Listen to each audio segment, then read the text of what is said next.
దీని అర్థం ఏమిటి? కొంచెం ఆలోచిద్దాం. ఆలోచిస్తే అద్భుతమైన జ్ఞానం మన గ్రంథాల్లో కనబడుతుంది. మీరు ఇక్కడ ఉన్నారు కనుక ఈ జ్ఞానాన్ని మీరు గ్రహించి ఇక్కడున్న అన్యులకు కూడా చెప్తే వారు ఒక్కసారి భారతదేశానికి దండం పెడతారు. అది మన బాధ్యత అండి. తెలుసుకోండి. ఇక్కడ మనం తెలుసుకుని వాళ్ళకి చెప్పాలి. నేను స్వామి వివేకానంద చెప్తే ప్రపంచం అంతా దండం పెట్టలేదా? మనం మాత్రం ఎందుకు చెప్పకూడదు?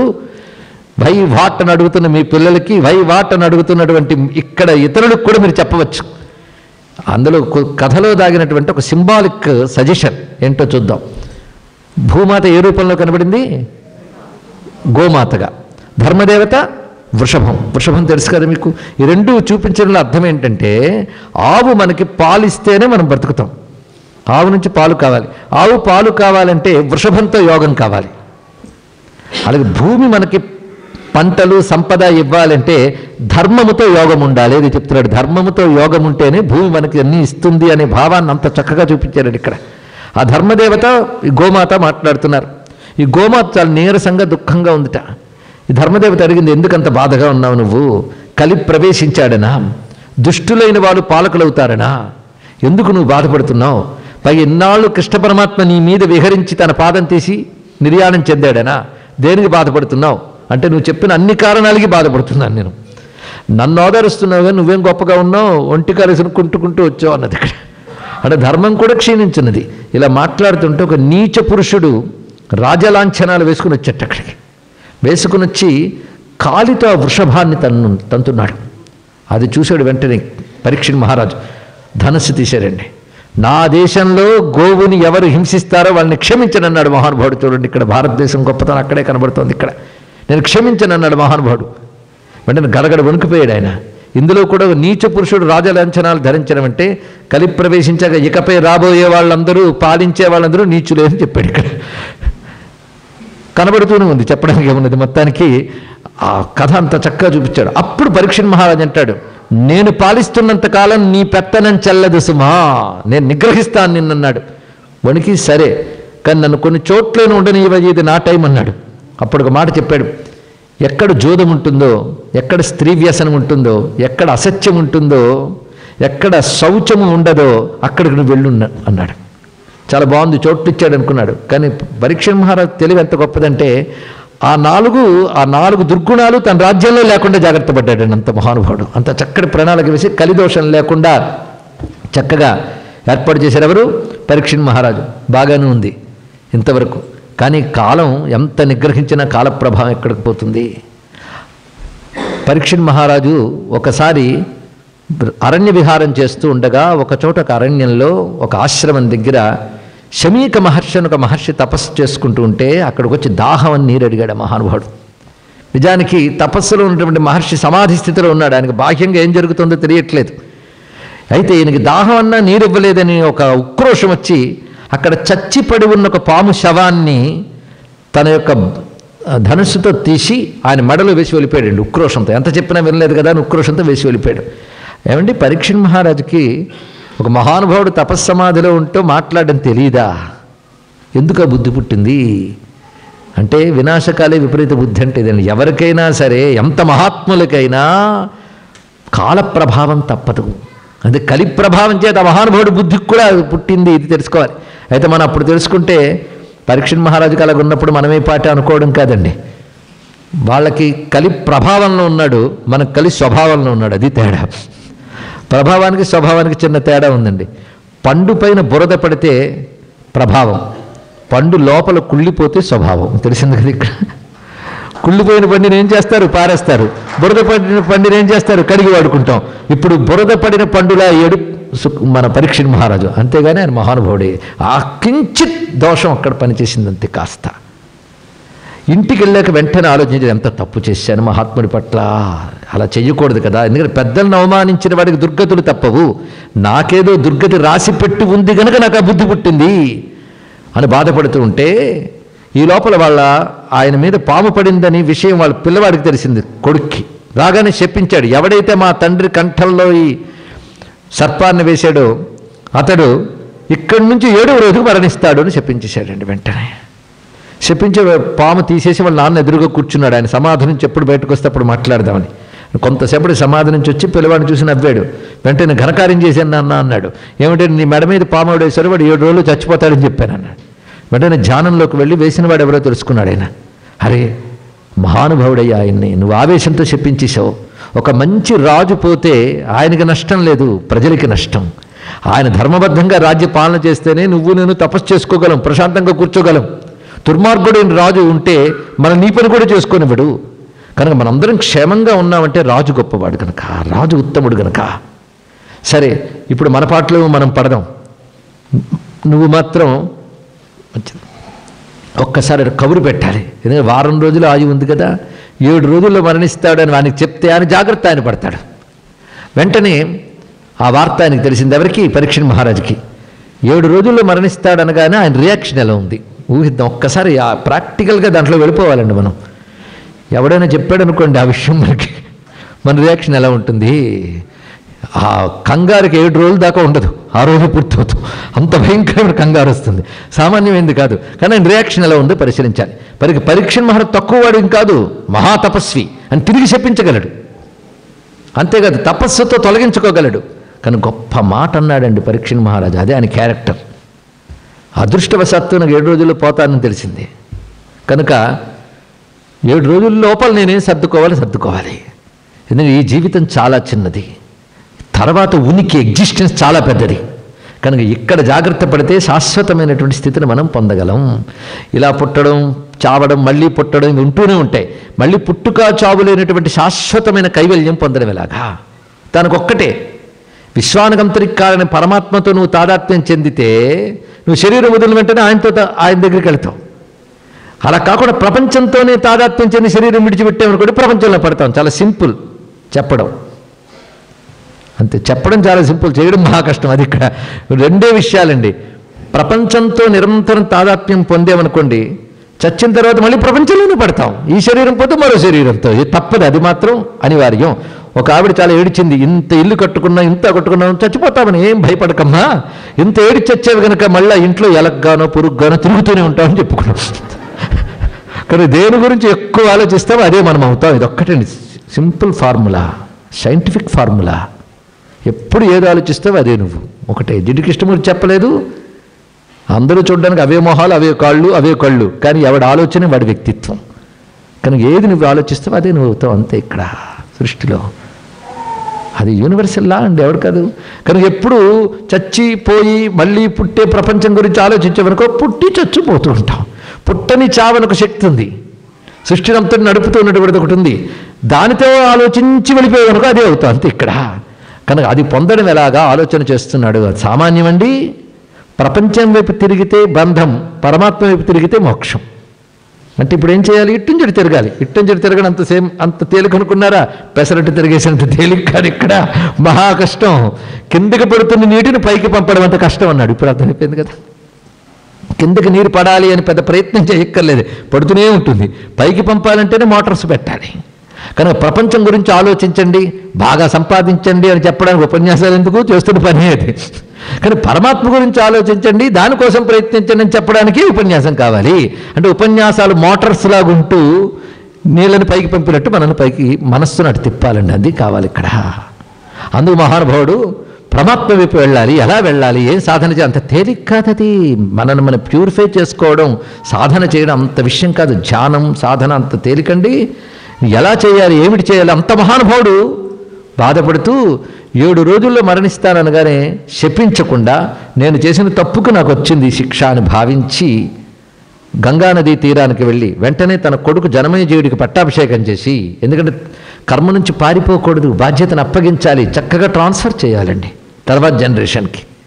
అలాగే ఎంత చక్కటి విషయం చూడండి. తన కొడుక్కి రాజ్యాభిషేకం చేసి ధర్మములు చెప్పి తిన్నగా గంగానదీ తీరానికి చేరుకుని అక్కడ దర్భలు పరచి కూర్చుని ధ్యానంలోకి వెళుతూ ఉంటే మహాత్ములు ఒక్కొక్కరు వచ్చేట. ఒక్క సత్పురుషుడు సాధకుడైతే అతన్ని అనుగ్రహించడానికి మహాత్ములు తమంత తామే వస్తారు.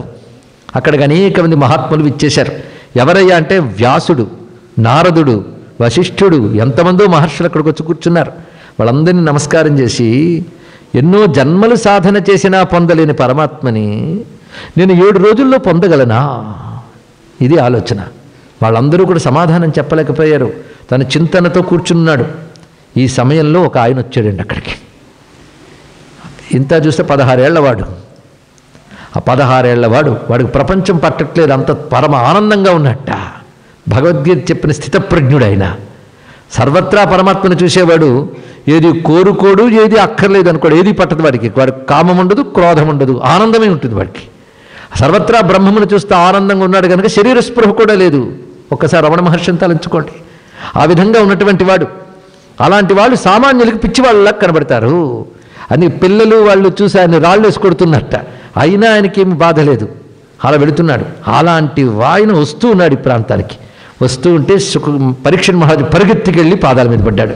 ఇక్కడ మనం గమనించవలసిన మరొక అంశం, చాలామంది రాళ్లతో కొడుతున్నారు, ఈయన వెళ్ళి దండం పెట్టాడు. రాళ్లతో కొట్టిన వాళ్ళకి ఆయన కనబడ్డాడు, దండం పెట్టిన వాళ్ళకి ఆయన కనబడ్డాడు. దీన్ని బట్టి గొప్పతనాన్ని పోల్చుకోగలిగే సంస్కారం ఉండాలి, లేకపోతే మామూలు అనుకుంటారు. అదే ఆయన చూస్తే కొట్టాలనిపించేది ఎవరికి? పిల్లలకి. ఆయన చూస్తే దండం పెట్టాలనిపించేది ఎవరికి? పరీక్షణ్ మహారాజుకి. ఇందులో ఎవరు గొప్పవారు? సందేహం లేదు, పరీక్షణ్ మహారాజే. ఆయన ఎక్కడ అర్థమవుతాడు పిల్లలకి, అర్థమైతే పిల్లలు ఎలా అవుతారు తెలుసుకోండి ఇక్కడ. కనుక వాళ్ళది ఇంకా ఎదగని స్థాయి, ఎదిగిన స్థాయి గమనించాడు. మహాత్ముడిని పోల్చుకున్నాడు. ఆయన కాళ్ళు గడుపు కూర్చోబెట్టి, స్వామి నువ్వు ఎప్పుడో పరమాత్మను పొందో, అంటే చచ్చిన తర్వాత భగవంతుడు దొరకడండి, బ్రతకుండగానే పొందాలి, ఇది తెలుసుకోండి. ఇతర మతాల్లో ఏం చెప్తారంటే, నువ్వు ఈ పనులు చేసి చస్తే, పాపం చేస్తే నరకానికి పోతావు, పుణ్యం చేస్తే స్వర్గానికి పోతావు. కానీ హిందూ మతం స్వర్గ నరకాల కంటే పైన ఒక అద్భుతమైన విషయాన్ని చెప్పింది. అది హిందూ మతం మాత్రమే చెప్పింది. దాని పేరు మోక్షం. ఈ పదం మీకు ఏ మతంలో వెతికినా దొరకదండి. అది హిందూ మతం గొప్పతనం. మోక్షం అంటే అర్థం ఏమిటి? మోక్షం అంటే రియలైజేషన్. ఇది తెలుసుకోండి, రియలైజేషన్. ఎప్పుడు రియలైజ్ చేసుకోవాలి? బ్రతుకుండగానే. చచ్చేక ఏదో విమానం ఇంటి దగ్గరకు వస్తుందని భావించకండి దయచేసి. ఇక్కడ బ్రతుకుండగానే భగవంతుని పొందాలి. ఇది హిందూ మతం యొక్క గొప్ప లక్ష్యం. అది పొందగలిగితే అంటే ఎక్కడున్నాడు? నీలోనే. స్వామి యుగోనంత చెప్పలేదు, each and every soul is potentially divine అన్నాడు మహానుభావుడు. ఇక్కడ ఆ లోపల ఉన్నాడు పరమాత్మ. అది తెలియకుండా బ్రతుకుతున్నావు. అది రియలైజ్ చేసుకోగలిగితే నువ్వు పరమాత్మతో అనుబంధం ఏర్పరచుకునే తర్వాత నువ్వే పరమాత్మ అనే జ్ఞానానికి వెళ్ళగలిగితే అదే మోక్షం. అది బ్రతుకుండగా పొందలేకపోతే చచ్చేకు కూడా పొందలేవు. ఈ మాట త్యాగరాజ స్వామి తన కీర్తనలో చెప్పారు. ఎందుకంటే సంగీత భారతి కదా, మా త్యాగయ్యలేంది సంగీతం ఎక్కడ. ఆ మహానుభావుడు మొత్తం భాగవతం సారం పెట్టాడు ఒక్క మాటలో. మోక్షము కలదా భువిలో జీవన్ముక్తులు కానివారలకు. బ్రతికుండగానే ముక్తి పొందకపోతే నీకు మోక్షం ఎక్కడయ్యా అన్నాడు. చూసారా? అంటే realization of God realization. God fear కాదండి, గాడ్ రియలైజేషన్. పరమాత్మ యొక్క ఉనికిని అనుభవానికి తెచ్చుకో. అప్పుడు ఆయన ఉనికి అంతటా ఉందని తెలుసుకుంటావు. అంతటా ఉంది అంటే నీలో లేదా? అంతటా అన్న నువ్వెక్కడున్నావు? ఇందులోనున్నావుగా. కనుక నీలో కూడా దీన్ని అనుభవానికి తెచ్చుకోవాలి, కబుర్లతో కాదు. అది మహా కష్టం. ఆ అనుభూతిలోకి తెచ్చుకోగలిగిన వాడు ఒక సుఖయోగీంద్రుడు లాంటి వాళ్ళు, బ్రహ్మజ్ఞులు. వాళ్ళ ప్రపంచం అంతా ఒకేలా చూస్తారు వాళ్ళు. ఇక్కడ యోమాం పశ్యతి సర్వత్ర సర్వంచమయి పశ్యతి అని భగవద్గీతలో చెప్పినట్టు అన్నిటినీ తనలో చూస్తాడు, తననన్నిటిలో చూస్తాడు. అటువంటి వాడు అంటే తన యందు ఏ పరమాత్మ భాషిస్తున్నాడో అందరిలో ఆయన ఉన్నాడు. ఈ కనిపిస్తున్న శరీరాల ఉపాధులు ఇవి మారిపోతూ ఉంటాయి కానీ చైతన్యం మాత్రం ఒకటే. చైతన్య రూపంలో పరమాత్మ ఒక్కడే. ఆ పరమాత్మని తెలుసుకున్న మహానుభావుడు ఎవరు? సుఖయోగీంద్రుడు. అది తెలుసుకున్న వాళ్ళు ఎలా ఉంటారో అలా ఉన్నాడు ఆయన. మనకు ఆ పుస్తకాలు చదివాం కనుక తెలుసు. ఈ మహానుభావుడు భగవంతుడు అంటే భక్తి ఉంది కానీ ఇంకా అనుభూతి రాలేదు పరీక్షణ్ మహారాజుకి. ధర్మం ఉంది, భక్తి ఉంది, ఇంకా జ్ఞానం రావాలంతే. అప్పుడే 3 వచ్చేసి ధర్మము, భక్తి, జ్ఞానం 3. ధర్మము అంటే the right way of life, చక్కగా జీవించడం, శాస్త్రములు చెప్పినట్లుగా ధర్మబద్ధమైన జీవనం, అధర్మాన్ని ఆచరించకుండా ఉండడం, ధర్మాన్ని ఆచరించడం, ఇది ముందుండాలి. రెండవది భగవంతుడిపై ప్రేమ, ఏది చేస్తున్నా ఆయన ఉన్నాడని స్పృహ. ఈ 2, దీని పేరు భక్తి. ఈ 2 ఉన్న తర్వాత నీకు రియలైజేషన్ అనేది వస్తుంది. దీన్నే ధర్మము, భక్తి, జ్ఞానం అంటారు. ధర్మానికి మరో పేరే కర్మ, భక్తి, జ్ఞానం. ఇప్పుడు తెలిసింది కదా ఇక్కడ. ఈ 3 ముందు ఈ 2 ఉంటే తర్వాత అది వస్తుందండి. ఇక్కడ ముందు ఈ 2 ఉన్నవాడు గనకనే పరీక్షణ్ మహారాజు సుఖయోగీంద్రుడు వచ్చాడు. లేకపోతే ఆ టైంకి సుఖుడు ఎందుకు రావాలి అక్కడికి? అలాంటివండి ఇన్సిడెంట్స్ ఎలా జరుగుతాయి అంటే ఆ వెనకాల ఒక నెట్వర్క్ ఉంటుంది. ఇక్కడ డివైన్ నెట్వర్క్. సరిగ్గా నా మోక్షం ఎలాగా అని ఆలోచిస్తున్న వాడి దగ్గరికి ఆయన రావడం ఉన్నదే అది డివైన్ నెట్వర్క్. అంతేగాని నాకు మోక్షం ఎవరిస్తారు అంటూ వెంటనే ఇంటర్నెట్లో వెతికి గురు ఫోన్ నెంబర్లను తీసుకుని ఫోన్లు చేశాడు మహానుభావుడు. తాను భగవంతుడికి శరణాగతుడై కూర్చుంటే భగవంతుడే గురువుని పంపుతాడు. అదే తెలుసుకోండి. ఇక్కడ గురువును మనం వెతుక్కోకూడదు, భగవంతుడు శరణ్ అవ్వాలి. ఈ రోజుల్లో గురువు దొరుకుతాడంటే వీధి కూడా దొరుకుతాడు భారతదేశంలో. ఎందుకంటే ప్రతి వాడికి వేషమే, ప్రతి వాడు వంచన చేయడమే. గురుత్వం కూడా వ్యాపారం చేసే యుగం పేరు కలియుగం. అవునా లేదా? గురువు అంటే నిన్ను బానిసను చేసుకునేవాడు కాడు, నీ బుద్ధిని తీర్చిదిద్ది నిన్ను నువ్వు తరించుకునేలా చేసేవాడు గురువు. తెలుసుకోండి ఇక్కడ. అలాంటి గురువులు దొరకడం అంత తేలిక కాదండి మహాత్ములకు. అలాంటి గురువులు దొరికితే బ్రతుకు ధన్యం. అయితే అలాంటి గురువు దొరకడానికి అర్హుడుగా నువ్వు మారాలి. అర్హత ఒకటే, ధర్మబద్ధమైన జీవనం, ఈశ్వర స్పృహ. ఈ రెండు ఉండాలి. ఆ రెండు ఎవరికున్నాయి? ఇప్పుడు ఎవరికున్నాయి? అక్కడ పరీక్షణ్ మహారాజుకి. ఇది ఒక్కటి తెలుసుకుంటే చాలండి. భాగవతంలో మొదటి ఘట్టం ఇదే. ఇది తెలిస్తే చాలు, మొత్తం తెలిసిపోయినట్లే. అప్పుడు పరీక్షణ్ మహారాజు సుఖయోగిని కూర్చోబెట్టాడు. అంతటా పరమాత్మను చూసేవాడు, ఎవరికి దండం పెట్టాడు, ఎవరికి ఆశీర్వదించాడు. తెలుసుకోండి ఇక్కడ. ఇది అద్వైత ఫిలాసఫీ అండి. అందులో శంకర భగవత్పాదుల వారు గురువు గారు గోవింద భగవత్పాదుల వారు, ఆయన గురువు గౌడ భగవత్పాదుల వారు. ఆయన మాండుక్యోపనిషత్తు కారికలు రచిస్తూ ఒక మాట అంటాడు, నిరాశీహి నిర్నమస్క్రియాహ అన్నాడు. అంటే ఎవరిని ఆశీర్వదించడు, ఎవరిని నమస్కరించడు. ఉన్నదంతా పరమాత్మ అయితే ఎవరిని ఆశీర్వదిస్తారు చెప్పండి? ఎవరికి నమస్కరిస్తారు? కనుక ఎవరిని అవమానించరు, ఎవరిని గౌరవించడం లేదు. ఉన్నదంతా ఒకటి. ఆ స్థితి సన్యాసి, అటువంటి స్థితి అవి అందరికీ రాదే, జీవన్ముక్తులకి. ఆ స్థితిలో ఉన్నవాడు వాళ్ళు ఎవరితో కూర్చుని ఉపదేశించట, మాట్లాడట. అలాంటి వాళ్ళు ఒక చోట నిలబడరు. ఒక చోట వాళ్ళు ఎంతసేపు నిలబడతారంటే, ఒకవేళ నిలబడితే అక్కడున్న వాళ్ళ పుణ్యవశాత్తు నిలబడతారు. అతడు కానీ నిలబడితే ఆ చోటు క్షేత్రమైపోతుంది, అతడు మునిగితే ఆ నీరు తీర్థం అవుతుంది. అలాంటి మహాత్మునండి.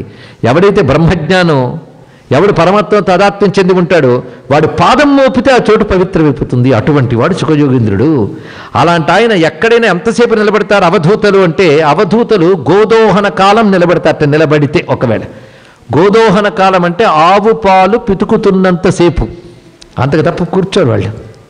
అవధూత గారికి ఆశ్రమం ఉందంటే చాలా ఆశ్చర్యకరంగా ఉంటుంది. మాటలు వినడానికి బాగు. అవధూత ఒక చోట ఉండడు, ఆయనకు ఆశ్రమం ఏమిటి? సన్యాసికి ఆశ్రమం ఉండొచ్చు, అవధూత సన్యాసి కంటే ఎబో స్టేజ్. సన్యాసి అంటే ఆ స్థితి కోసం ప్రాక్టీస్ చేసేవాడు, అవధూత అంటే స్థితిని పొందినవాడు. తెలుసుకోండి ఇక్కడ. అటువంటి వాళ్ళు ఈ కాలంలో కూడా ఉంటారా అండి అంటే, భారతదేశంలో వాళ్ళకి ఎప్పుడు లోటు ఉండదు, కానీ మనకు కనబడరు. ఎందుకంటే మనం వాళ్ళు కావాలనుకోలేదు కనుక. తెలుసుకోండి ఇక్కడ. మనం వాళ్ళని చూడాలనుకున్నాం ఏంటి? నిన్న మొన్నటి వరకు రమణ మహర్షి మహాత్ముడు సంచరించేవాడు, నేటికి ఉన్నారు భారతదేశంలో. కానీ మన యోగం ఉంటే వాళ్ళు కనబడతారు, వేరే విషయం. వాళ్ళకి ఆశ్రమాలు ఉండవు, విజిటింగ్ కార్డ్స్ ఉండవు, షోలు ఉండవు, ఫోటోలు ఉండవు, వెబ్సైట్లు ఉండవు. తెలుసుకోండి ఇక్కడ. అలాంటి వాళ్ళు దొరకడం మహా కష్టం. మహాత్ములు పోల్చుకోవడం కష్టం, పోల్చుకోవడం కష్టము, గుర్తించడం కష్టం. ముందు వాళ్ళు దొరకడం కష్టంట, దొరికినా పోల్చుకోవడం కష్టంట. పోల్చుకొని పట్టుకున్నామా బ్రతుకు తరించిపోతుందండి అని అక్కడ. ఈ మాట నారదుల వారే చెప్తారు, మహత్సంగస్తు దుర్లభో అగమ్యో అమోఘశ్చ. ఒకటే మాట, దుర్లభం అంటే ఇట్ ఇస్ రేర్, దొరకడం మహా కష్టం. దుర్లభ అగమ్య, కనిపించిన పోల్చుకోవడం కష్టం. నువ్వు కూడా పిచ్చోడు అనుకుని ఆయన మరో 2 రాళ్ళు వేస్తుంటే నేను వెళ్ళిపోయేవాడు. దండం పెట్టి పట్టుకున్నా, పోల్చుకున్నావు కదా. అందుకే మహాత్ముని పోల్చుకోవాలండి. వాళ్ళేం కొత్త యూనిఫారం ఉంటుందనుకున్నారు మహాత్ములకి? వాళ్ళు మనలాగే కనబడతారు, కానీ ఆలోచన మనలా ఉండదు. అది తేడా ఇక్కడ. వాళ్ళ ఆలోచన దృష్టిని జ్ఞానమయం కృత సర్వంచమయి పశ్యతి. దృష్టిని జ్ఞానమయం చేసి అంతా పరమాత్మనే చూసేవాళ్ళు వాళ్ళు. అలాంటి వాడు ఒక్కడ దొరికినా బ్రతుకు ధన్యమైపోతుంది. ఈయన బ్రతుకు ధన్యమైపోతుంది. అలాంటి వాడు ఒక ఆవు పాలు పితికినంతసేపు మాత్రమే నిలబడే మహానుభావుడు ఇప్పుడు మఠం వేసి కూర్చున్నాడండి ఆయన దగ్గర. అంటే అది పరీక్షిత్ అదృష్టం. అక్కడ వాడితో అదృష్టం బట్టి మహాత్ముడు కూర్చున్నాడు. కూర్చున్న తర్వాత ఆయనతో మాట్లాడుతూ అడిగాడు, అయ్యా ఫలానా తప్పు చేశాను, నాకు ఫలానా శిక్ష వచ్చింది, తప్పు దాచుకోకూడదండి, చెప్పియాలి. మనం కాసేంత పుణ్యం చేసుకుంటే టామ్ చేస్తాం, తప్పులు చేస్తే మాత్రం దాచిపెట్టుకుంటాంట. ఒకటే ఫార్ములా, ఏది బయటకు చెప్తావో అది పోతుంది. చూసుకోండి. పుణ్యం చెప్పుకుంటూ వెళ్ళామనుకుంటే ఖర్చు అయిపోతుంది, పాపం చెప్పుకుంటూ వెళ్తే ఖర్చు అయిపోతుంది. ఏది ఖర్చు కావాలి? పాపమేగా, కానీ అది చెప్పని దాచిపెట్టుకుంటాం. అది కరెంట్ అకౌంట్లో పెరిగిపోతూనే ఉంటుంది ఇక్కడ మామూలుగా. ఇక్కడ సరే, మొత్తానికి తాను చేసింది చెప్పేసుకున్నాడు మహానుభావుడు. ఇది నా శాపం, నా బాధంతా ఒకటే, ఎప్పుడో ఒకడు పోతాం. అందుకే 7 రోజులు పోతాను, నేనేం బాధపడలేదు. ఇప్పుడు నేను పాము కాటు నుంచి తప్పించుకోవచ్చు. తక్షకుడు కాటు కదా శాపం. పాము కాటు నుంచి తప్పించుకోవచ్చు, కానీ అసలైన మృత్యువు కాటు నుంచి ఎప్పుడు తప్పించుకోగలను? ఎప్పటికప్పుడు తప్పదు కదా. నాకే తెలిసింది ముందు, అంతే. కనుక నేను చావు తప్పించుకునే ప్రయత్నం చేయట్లేదు. చావు పుట్టుక మళ్ళీ రాకుండా ఉండడం కోసం ఏం చేయాలో ఆ ప్రయత్నం చేస్తున్నాను. పరమాత్మను పొందాలంటే నేనేం చేయాలని అడిగాడండి. ప్రశ్న పుట్టడమే మహా కష్టం. చాలామందికి అసలు ప్రశ్నే పుట్టదు. ఎందుకు పుట్టేవారంటే చావడానికి అంటాడు. మరి ఏం చేస్తున్నాడు? చచ్చే వరకు ప్రయాణిస్తానంటాడు అంతే. కానీ జీవితానికి ఒక పరమార్థమైన క్వశ్చన్ లేకుండానే అందరూ జీవితాలు అయిపోతుంటాయి. కానీ జీవితం గురించి క్వశ్చన్ వేసుకుని పరమార్థమైన ప్రశ్నించే వాళ్ళు కొంతమంది ఉంటే, అలా ప్రశ్నించే వాళ్ళల్లో క్లారిటీ ఉన్నవాళ్ళు కొంతమంది ఉంటారు. ఆ క్లారిటీ ఉన్న వాళ్ళల్లో ప్రాక్టీస్ చేసేవాళ్ళు కొంతమంది ఉంటారు. అలా ప్రాక్టీస్ చేసే వాళ్ళలో రియలైజ్ చేసుకునే వాళ్ళు కొద్దిమంది ఉంటారు అన్నాడు గీతలో కృష్ణ పరమాత్మ. మనుష్యానాం సహస్రేషు కశ్చిత్ యతతి సిద్ధయే యతతామపి సిద్ధానాం కశ్చిన్మాం వేత్తి తత్వతః. వేల కొలది మనుష్యుల్లో, 1000 మంది కాదండి, అమాంగ్ 1000 కాదు, అమాంగ్ థౌజండ్స్, వేల కొలది మనుష్యుల్లో ఒక్కడు ప్రయత్నిస్తాడు. ప్రయత్నించిన వేల కొలదిలో ఒక్కడు పొందుతాడు. అది సామాన్యం అనుకున్నారా బ్రహ్మ విద్య అంటే? కనుక అందరికీ ప్రశ్న పుడుతుందా అండి? ఇక్కడ చావు దగ్గరకు వచ్చిందంటే ఎన్ని ప్రయత్నాలు చేస్తారో, ఎలాగో బతికించేదో వెంటిలేటర్స్ కూడా పెడతారు, చెట్టు చివరికి పోయాడంటారు. ఇక్కడంతే ఎవడు తప్పించుకోవాలి చెప్పండి? చావన్ కాలము దాపురించియును తన్నేవైద్యుండు చికిత్స బ్రోవగలడో, ఏ మందు రక్షించును ఏ వేల్పుల్ కృపజూతు రోజనుచుచా చింతించనే గాని. అన్ని ఇన్ని ఆలోచిస్తాడు, ఎవడు రక్షిస్తాడు? కానీ చింతాకంతయ్య చింత సల్పడు కదా శ్రీకాళహస్తీశ్వర అనగా దుర్జటి. నీ గురించి మాత్రం క్షణం సేపు ఆలోచించరు, అన్నీ ఆలోచిస్తారు. అలా ఉంటుంది. కనుక ఎలాగూ పోయేదేదో పోతాం, పోయే లోపల పొందాల్సింది ఒకటి ఉన్నది. అందుకే రవీంద్రనాథ్ ఠాగూర్ ఒక మాట అంటాడు, realizing the infinite in the finite. చూడండి, ఇక్కడ పరిమితమైనటువంటి జీవితంలోనే అపరిమితమైన సత్యాన్ని, అమృతతత్వాన్ని తెలుసుకో. అది ప్రయత్నం చేయాలా. ప్రశ్న పుట్టిన మహానుభావుడికి. అందుకు అడిగాడు, 7 రోజుల్లో పోతున్నాను. మహాత్ములు యుగాలు యుగాలు సాధనలు చేసినా పొందలేని పరమాత్మని 7 రోజుల్లో పొందగలనా అన్నాడు. అంటే ఏమన్నాడు తెలుసా సుఖయోగేంద్రుడు? 7 రోజులు ఏం చేసుకుంటా ఉన్నాడు అండి ఇక్కడ. 7 రోజులా? ఆహా! ఈయనేమన్నాడు? 7 రోజులే అన్నాడు. 7 రోజులా అన్నాడు. చూసారా భాషలో ఉన్న అందం? చూసారా స్వరం మారిస్తే ఎంత మారిపోయిందో? 7 రోజులే. 7 రోజులా అన్నాడు మహానుభావుడు. వెంటనే 7 రోజులు ఏం చేసుకుంటావయ్యా అన్నాడు. ఇక్కడ ఎంత అష్యూరెన్స్ ఇచ్చాడు చూసారా గురువు, అంత గొప్పగా. అంతే భయపెట్టేసి 7 రోజులైనా అయితే నీకు 24 గంటలు స్కీమ్ చెప్తా, ఈ యాగం చేయి, ఆ యోగం చేయి, ఎంత ఖర్చు పెట్టు అక్కడంత పెట్టు, ఇవేమనలే మహానుభావుడు. 7 రోజులు ఏం చేసుకుంటావయ్యా, సింపుల్ అన్నాడు మహానుభావుడు. అసలు ఏం బోధించాడు తర్వాత ముందు భయం తీసేశాడు. చూశారు ఇక్కడ. అందుకు గురువు ముందు భరోసా ఇవ్వాలి. ఇది చాలా గొప్ప విషయం. ఏం చేసుకుంటావయ్యా, నీకు ఒక కథ చెప్తా విను అంటే కుట్టి మాట చెప్పడం కాదు, కేస్ స్టడీ. ఒక కేసుని చూపిస్తున్నాడు. ఖట్వాంగుడు ఒక రాజు ఉండేవాడు. అతను చాలా గొప్పవాడు. ఎంత గొప్పవాడంటే దేవతలకు కూడా మహానుభావుడు యుద్ధంలో సహాయం చేశాడు. అప్పుడు దేవతలకు వరం కోరుకో అన్నారు. ఇంత సహాయపడ్డావు కనుక ఏదైనా వరం కోరుకో అంటే ఆయన అడిగిన మాట, నాకు మోక్షం కావాలన్నాడు. అది మేము ఇవ్వలేమయ్యా అన్నాడు. దేవతలు కూడా మోక్షం ఇవ్వలేరండి, వరాలు ఇస్తారు. మన సాధన, మన యోగం, పరమాత్మ అనుగ్రహం కావాలి ఇక్కడ. అయితే ఒక పని చేయండి, నేను ఈ క్షణం భూమి మీద ఉండేటట్టు చేయండి, మళ్ళీ అక్కడి నుంచి భూమికి వెళ్ళేటప్పుడు సమయం వెళుతుంది, నాకు ఎంత ఆయువు ఉందో చెప్పండి అన్నాడు. ఇక్కడ నీకు ఆయువు 2 ముహూర్తాల కాలం ఉందన్నాడండి. అది ఆయన తెలుసుకున్నదంతే. ఎక్స్టెండ్ చేయమని అడగలేదండి. ఎంత ఆయువు ఉందని అడిగాడు. 2 ముహూర్తాల కాలం. 2 ముహూర్తాలు అంటే 48 నిమిషాలు. తెలుసుకోండి. అంతేనా? అయితే ఒక పని చేయండి, ఈ క్షణం నేను నా రాజ్యంలో ఉండేటట్టు చేయండి అన్నాడు. వెంటనే క్షణం రాజ్యంలో ఉన్నాడు. తన కొడుక్కి రాజ్యం అప్పచెప్పాడు. మౌనంగా మఠం వేసుకుని పద్మాసనం వేసుకుని బుద్ధిని ఏకాగ్రం చేసి ప్రపంచం నుంచి బుద్ధిని లోపలికి మరల్చాడు. అంటే కళ్ళు మూసుకున్నంత మాత్రాన మనసు లోపలికి వెళ్ళిపోతుంది అనుకోవద్దు. కళ్ళు మూసుకుంటే ఇంకా ఎక్కువ ధ్యానిస్తాం ప్రపంచాన్ని, అవునా లేదండి? ఇప్పుడు మెడిటేషన్ మనం కూర్చున్నాం అనుకోండి, ఇంకా ఎన్ని ధ్యానిస్తాము. అక్కడ మనకి ఇండియాలో ఉన్న ఆస్తిని ఎవడో కబ్జా చేసాడు, వాడి కోసం ట్రై చేస్తున్నాం, ఎలా తీరుతుందా అని ఆలోచన ఇక్కడ మొదలవుతుంది, అవునా లేదా? ఎక్కడెక్కడి నుంచో వెళ్ళిపోతుంది మనస్సు. కనుక దానికంటే ధ్యానం మానిస్తే బెటర్. కనబడేది ఆలోచిస్తాం, ధ్యానానికి కూర్చుంటే అన్నీ ఆలోచిస్తాం, అవునా లేదా? సాధన చేసేవాడికి తెలుస్తాయి ఈ కష్టాలు, ఊరుకుని కూర్చునే వాళ్ళకి ఏం తెలియవు ఈ కష్టాలు. మనసు నిలపడం కోసం ఎంత బాధపడతామండి ఇక్కడ. కానీ మహానుభావుడు ఎలా చేశాడంటే సింపుల్ రూల్ట, మనస్సుని బాహ్య ప్రపంచం నుంచి, ఇంద్రియాల నుంచి వెనక్కి లాగి మనస్సుకు కూడా చైతన్యాన్ని ఇచ్చే పరమాత్మ మీద పెట్టాడు. ఇక్కడ పెట్టి ధ్యానం చేస్తూ కూర్చున్నాడు. అంత తేలికండి ఇక్కడ. అంటే ఇవాళ ప్రాక్టీస్ ఆయనకి చేశాడంటే గతంలో అంత కంటిన్యూగా చేశాడు గనక ఇవాళ చేయగలిగాడు. అందుకని ఇవాళే ఇంకా రిటైర్ అయిపోయాక ఇక్కడ నుంచి ఆధ్యాత్మికత ఏనండి అన్నాడు ఒక ఆయన. అలా రాదండి, మొదటి నుంచి అదో పనిగా చేస్తే తర్వాత అదే పనిగా చేస్తాం. అది తెలుసుకోండి ఇక్కడ, ఇది బాగా తెలుసుకోవాలి. అదో పని అదే పని. అంతేగాని రిటైర్ అయిన తర్వాత భగవంతుడి గురించి ఏం చూసుకుంటాం? ఎక్కే గుమ్మం దిగే గుమ్మం హాస్పిటల్స్, అంతే, ఇంకేం లాభం లేదు ఇక్కడ. కనుక మనకి కాళ్ళు చేతులు బాగా ఉన్నప్పుడే నువ్వు నిత్య జీవన వ్యవహారంలోనే ఈశ్వర స్పృహ, ధర్మబద్ధమైన జీవనం కొంత సాధన చేసుకుంటూ ఉండాలి. ఆ తర్వాత ఇంకా ఆయువు దగ్గర పడిందని తెలిసినప్పుడు వెంటనే పూర్తిగా దానికి అంకితం కావాలి. అయితే అందరికీ తెలియదండి, అది ఏదో అదృష్టం. ఈ మహానుభావుడు అలా మనస్సును వెనక్కి తిప్పి పరమాత్మ నిలిపి శరీరాన్ని త్యజించాడు, ముక్తి పొందిపోయాడయ్యా. ఇదంతా నువ్వు ముహూర్తకాలంలో చేశాడు తెలుసా. అలాది 7 రోజులు ఏం చేసుకుంటావయ్యా అన్నాడు. ఇక్కడ ఎంత ధైర్యం వచ్చేసింది. కథ చెప్పాడండి భాగవతం. అక్కడి నుంచి మొదలుపెట్టి 7 రోజుల పాటు భాగవతం చెప్పాడు. కనుక భాగవతం యొక్క నేపథ్యం ఇక్కడ మీకు చెప్పడం జరిగింది. భాగవతం విన్నాడు ఎవరు? 7 రోజులు. ఎలా విన్నాడు? పొద్దున్న లేచి బ్రేక్ఫాస్ట్ చేసి కూర్చుని, మధ్యలో టీ బ్రేక్, తర్వాత లంచ్ బ్రేక్, ఆ తర్వాత మళ్ళీ కూర్చుని ఈవినింగ్ కాస్త విని, బోర్ కొడుతుందని చెప్పి ఏదో పాటలు పాడి డ్యాన్సులు చేసి మళ్ళీ కూర్చుని రాత్రి సీరియల్ చూసి నిద్రపోయాడు. అక్కడ అదే పనిగా వినడం, మరొక ధ్యాస లేదు, పరమాత్మ గురించే విన్నాడు. అంత విన్న తర్వాత మళ్ళీ ఆఖరికి వెళ్ళిపోతాం. 12వ స్కంధం చూసారా, ప్రథమ స్కంధం ప్రారంభించాం, 12వ స్కంధంలో వెళ్ళిపోయాను. ఒక పొట్లో భాగవతం అయిపోయింది.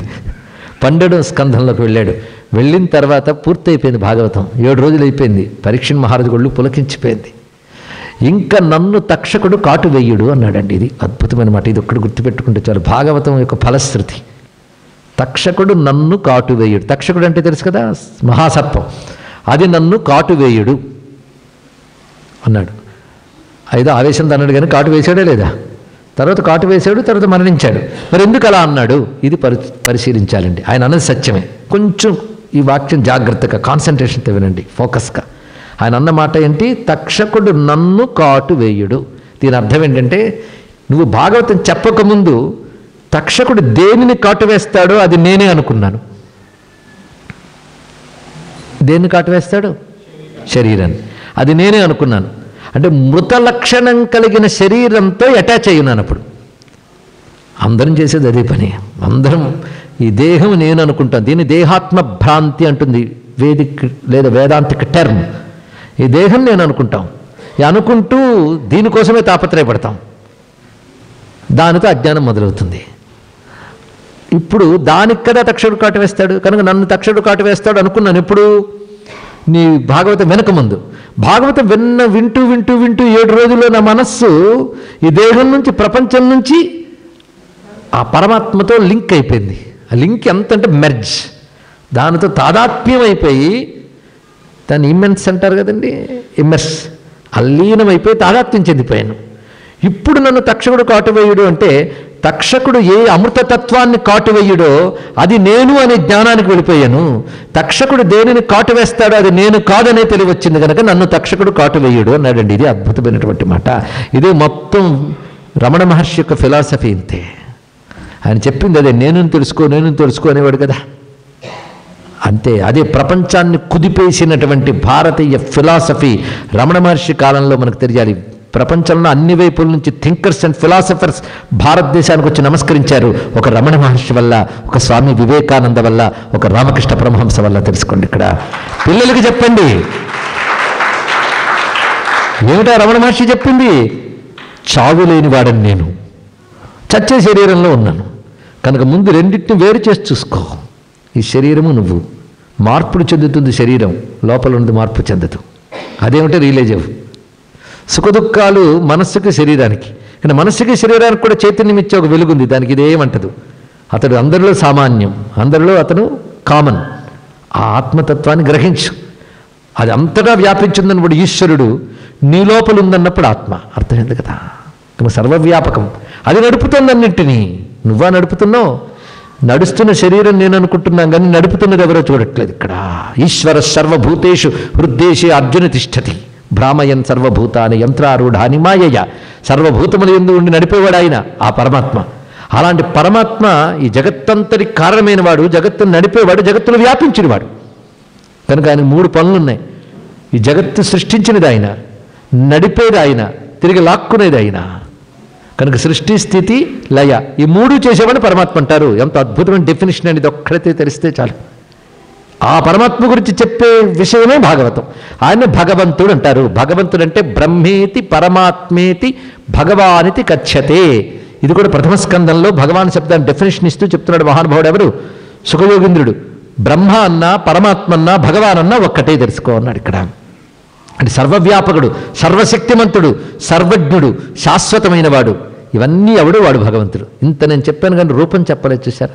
ఎందుకంటే నామం లేదు, రూపం లేదు ఆయనకి. అన్ని నామాల్లో అన్ని రూపాల్లో ఉంటాడు ఆయన. ఆయన ఏ నామం లేదు, ఏ రూపం లేదు. కానీ తాను నడిపిస్తున్న ప్రపంచంలో అవసరమైతే తాను ఒక నామం రూపం తీసుకురాగలడు. అలా నామం రూపం తీసుకుని వచ్చినప్పుడు అవతారం అంటారు. నామరూపాలు లేనప్పుడు కేవలం పరమాత్మ అంటారు ఇక్కడ. కనుక భగవంతుడు కూడా నామం రూపం తీసుకుంటాడు. కానీ మన నామరూపాలు లాంటివి కావు ఆయనకి. మనకి ఆయనకి తేడా ఉన్నది అన్నాడు ఇక్కడ. ఆయన నామరూపాలు దివ్యం, మన నామరూపాలు భౌమం. భౌమం అంటే అటాచ్డ్ విత్ నేచర్, ప్రకృతితో కలిసి ఉంటాయి మనవి. ఆయన ప్రకృతికి అతీతం, అందుకే డివైన్. ఆయన ఒక నామం తీసుకున్నాడు, ఒక రూపం తీసుకున్నాడంటే మనల్ని అనుగ్రహించడం కోసం వస్తాడండి. ఎందుకంటే నామం రూపం లేని దాన్ని మనం ఊహించలేం, మనం పట్టుకోలేం. ఇంతసేపు భగవంతుడికి నామం లేదు, రూపం లేదు, అంతటా వ్యాపించిన వాడు, సర్వశక్తిమంతుడు అని అంటే వెంటనే ఎప్పుడు పూర్తవుతుందా అని మీరు వాచి చూడకపోతట్టు అనిపిస్తుంది. అబ్స్ట్రాక్ట్. సర్వత్రా వ్యాపించిన వాడు, అంతటా ఉన్నాడు, అంతటా నడిపిస్తున్నాడు. డూ డూ డూ అంటున్నామంటే పుంలింగమా స్త్రీలింగమా? మీరు ఒక్కడు గమనించాలి, ప్రతి మతంలో పురుషాధిక్యం ఉంటుంది. దేవుడంటే పురుషుడనే భావిస్తారు. అందుకే ఆయా మతాల్లో స్త్రీలను చాలా అణగదొక్కి ఉంచుతారు. కానీ భగవంతుడు స్త్రీ కాదు, పురుషుడు కాదు, సర్వవ్యాపకమే నిరాకార చైతన్యం అని చెప్పే ఒక్క మతం హిందూ మతం. తెలుసుకోండి ఇక్కడ దాని గొప్పతనం. అంతేకాదు ఆ నిరాకార సాకారం ధరిస్తే స్త్రీ అవుతాడు, పురుషుడు అవుతాడు, నీ ఇష్టం. అందుకే భారతీయులు పురుష రూపాలైన రామకృష్ణ శివాది రూపాలను ఎంత పూజిస్తారో లలితా దుర్గా సరస్వతి ఇలాంటి రూపాలను అంతే పూజిస్తారు. ఇంకా చెప్పాలంటే అమ్మ రూపాన్ని ఇంకా ఎక్కువగా పూజిస్తారు. పైగా మగదేవతలందరూ ఆవిడ చేతిలో ఉన్నారని కూడా అంటారు, అవునా లేదండి ఇక్కడ. కనుకనే అందుకే శక్తి ఉపాసన అందుకు వచ్చిందండి. ఆ శక్తి ఉపాసన మన పరమాత్మ దగ్గర తీసుకెళ్తుంది. పరమాత్మ యొక్క శక్తి కదా, ఇది గమనించుకోవాలి. అదే పరమాత్మకి నిజానికి నామరూపాల్లో ఇక్కడ బాగా తెలుసుకోండి. కానీ హిందువులకి ఎక్కువ మంది రూపాలు నామాలు ఉన్నాయి కదండి అని మళ్ళీ అంటాం. కానీ భగవంతుడికి సో మెనీ గాడ్స్ అని చాలామంది విమర్శిస్తారు. అటువంటిప్పుడు సోవాట్ అని మనం అనాలి ఇక్కడ. So many gods, so what. ఎక్కువ దేవతలు అయితే ఏంటి నష్టం చెప్పండి? నష్టమా? ఎందుకంటే మీ పిల్లలు స్కూళ్ళకి పంపుతూ ఉంటే అక్కడ ఉన్నటువంటి వాళ్ళు ఇవి నేర్పుతుంటారు, మనకు నేర్పడానికి ఏమీ రాదు. కనుక వాళ్ళు మనల్ని విమర్శిస్తూ ఉంటారు. Why so many gods? So many gods అండి. ఒక ఆవిడ స్వీట్ షాప్కి వెళ్ళిందిట. స్వీట్ తింటే మంచిదని ఎవరో చెప్పారు. స్వీట్ కొనుక్కోడానికి నాకు స్వీట్ ఇవ్వన్నాడు ఒక ఆయన. వెంటనే మైసూర్ పాక్ ఇచ్చారు. వాటి ఇది ఇస్తున్నాడు, మైసూర్ పాక్. నేను స్వీట్ అడిగితే మైసూర్ పాక్ ఇవ్వడమన్నాడు అన్నాడు. వాడు లడ్డు ఇచ్చారు. వాటి ఇది లడ్డు, వెరీ స్వీట్. వాడు లడ్డు ఇస్తున్నాడు, మైసూర్ పాక్ ఇస్తున్నాడు, జిలేబీ ఇస్తున్నాడు, స్వీట్ ఇవ్వట్లేదుట. ఇన్ని వస్తువులు ఉన్నాయి కానీ స్వీట్ లేదన్నాడు. పిచ్చినైనా వీటి పేర్లు ఆకారాలు మారే కానీ వీటన్నిట్లో స్వీట్ ఉంది అని ఎలా తెలుసుకోవాలో, ఎందరు దేవతలున్నా భగవంతుడు ఒక్కడే, ఇది తెలుసుకో అయిపోయింది ఇక్కడ. కొందరు పిచ్చోళ్ళు జిలేబీ మాత్రమే కొనుక్కు తింటారు, సో వాటి టేస్టీ. అందుకు విష్ణువే దేవుడు అంటాడు ఒకడు, శివుడే దేవుడు అంటాడు ఒకడు, ఒకడు జిలేబీయే స్వీట్ అంటాడు, ఇంకోటి మైసూర్ పాకే స్వీట్ అంటాడు. అన్నీ తినగలవా ఏంటండి అంటే, ఇంకో తెలివైన వాడు ఉన్నాడు, రకాన్ని కూడా తెచ్చుకు తింటాడు, నా బోటిగాడు. ఏది పట్టుకుని ఒకటే స్వీట్ అని తెలిసినట్టు రాముడైనా కృష్ణుడైనా శివుడైనా అమ్మవారైనా ఒకటే. అందుకే బాగా గుర్తుపెట్టుకోండి, హిందువులకి నిరాకారం ఎవడో చెప్పక్కర్లే, మేమే చెప్తాం. సాకారం ఎవడు చెప్పక్కర్లే, మేమే చెప్తాం. ఏ దేవుడు ఒక్కడే, అది మేమే చెప్పాం. ఇప్పుడు ఏకో నారాయణ ఎప్పుడూ చెప్పాం. ఏకో దేవ, ఏకం అద్వితీయం బ్రహ్మ మేమే చెప్పాం. దేవుళ్ళందరూ అది మేమే చెప్పాం. కనుక మాకెవరూ ఏమీ చెప్పక్కర్లేదు, అన్నీ చెప్పిన విజ్ఞానపూరితమైన హిందూ ధర్మంలో పుట్టాం, మీకు కావాలంటే మేము చెప్తామనాలండి. అది అద్భుతమైన విషయం ఇక్కడ. అదే స్వామి వివేకానంద చెప్పాడు, ఒరే మీ దేశం నుండి మా దేశాన్ని మతం నేర్పడానికి ఏం రాక్కర్లేదు, మా దగ్గర బాగా స్టాక్ ఎక్కువైపోయి మురుక్కంపు కూడా కొడుతుందని చెప్పాడు. అంత అయిపోయిందండి ఇక్కడ, ఎక్కువైపోయింది. మాకు కావాల్సింది మేము తీసుకోగలం, కానీ మీరు మతం చెప్పడానికి రావద్దు, మీ సైన్స్ అండ్ టెక్నాలజీ నేర్పండి, మీకు కావాల్సిన మతము ధర్మము జ్ఞానం నేను చెప్పగలను అన్నాడు మహానుభావుడు. తెలుసుకోండి ఇక్కడ. అది మనం గ్రహించగలిగితే మన దానికంటే ఇంకోటి ఎక్కువేమో అనే భావం వద్దు.